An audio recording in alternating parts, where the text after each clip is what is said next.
गंगा नदी जल संधि, भारत बांग्लादेश परिप्रेक्ष्य। नमस्कार दोस्तों, गंगा भारत की जीवन रेखा और बांग्लादेश की आत्मा है, लेकिन जब बात इसके जल बंटवारे की होती है तो तस्वीर उतनी शांत नहीं रहती।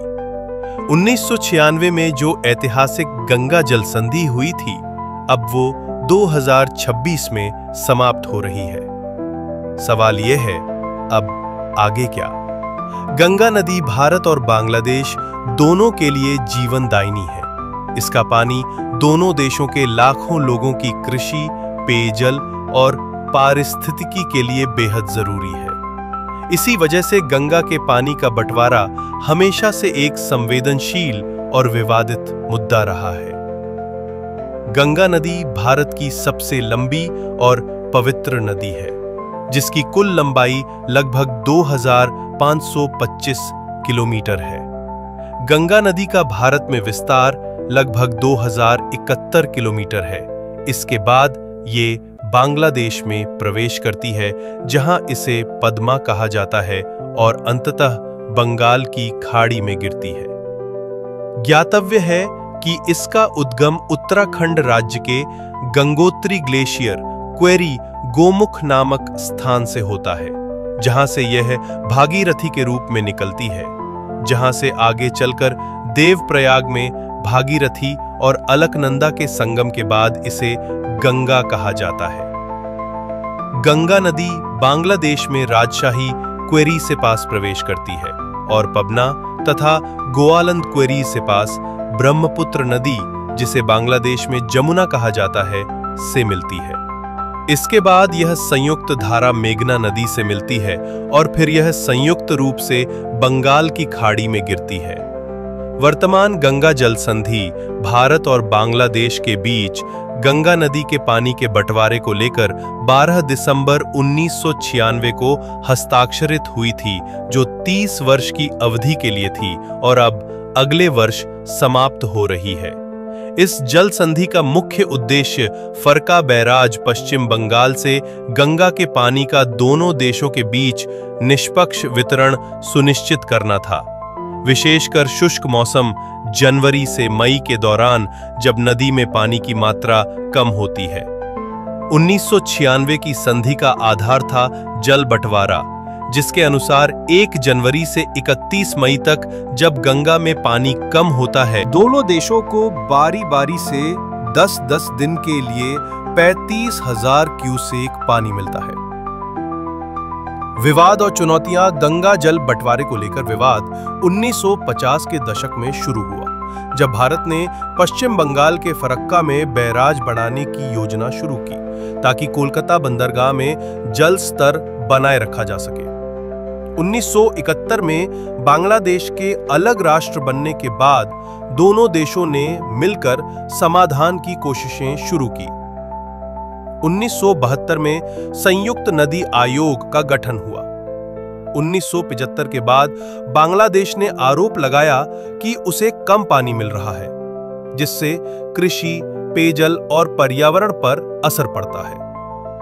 फरक्का बैराज के निर्माण। गंगा नदी का पानी फरक्का बैराज से 2 धाराओं में बंटता है, एक भारत और दूसरी बांग्लादेश जाती है। फरक्का परियोजना की योजना 1963 में बनी और इसका निर्माण 1975 में पूरा हुआ। फरक्का बैराज गंगा नदी पर बना एक बड़ा बांध है, जो भारत के पश्चिम बंगाल राज्य के मुर्शिदाबाद जिले में स्थित है।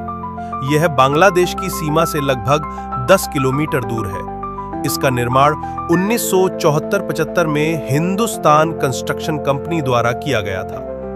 फरक्का बैराज का संचालन 21 अप्रैल 1975 से शुरू हुआ। यह लगभग 2.3 किलोमीटर लंबा है और इसमें कुल 109 गेट हैं। इस योजना के मुख्य उद्देश्य क्या थे? कोलकाता बंदरगाह का संरक्षण। 1950-60 के दशक में कोलकाता बंदरगाह में गाद जमने से जहाजों की आवाजाही में बाधा आ रही थी। फरक्का बैराज का मुख्य उद्देश्य गंगा का पानी हुगली नदी में मोड़कर बंदरगाह की नौवहन क्षमता बढ़ाना और गाद को बहाकर बंदरगाह को चालू हालत में बनाए रखना था। गर्मियों में हुगली नदी में जल प्रवाह कम हो जाता था, जिससे बंदरगाह पर असर पड़ता था। बैराज से हर दिन लगभग 40,000 क्यूसेक पानी हुगली में भेजने की योजना थी।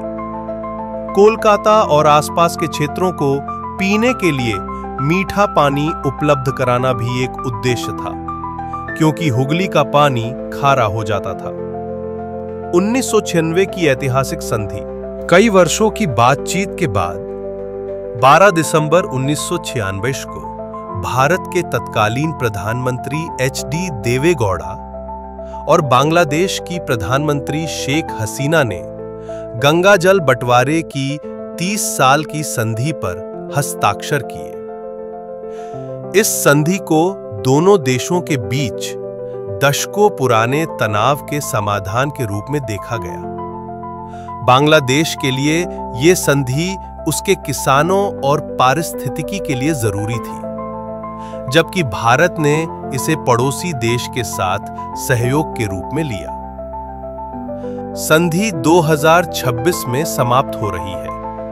1996 में ये स्थायी समझौता हुआ, लेकिन पिछले 30 वर्षों में जलवायु परिवर्तन, वर्षा के पैटर्न और सिंचाई की जरूरतों में बड़ा बदलाव आया है। भारत की ओर से अब संधि की शर्तों में बदलाव की मांग है, ताकि पश्चिम बंगाल की बढ़ती जल आवश्यकताओं, सिंचाई, बंदरगाह संचालन और बिजली उत्पादन की जरूरतें पूरी की जा सकें।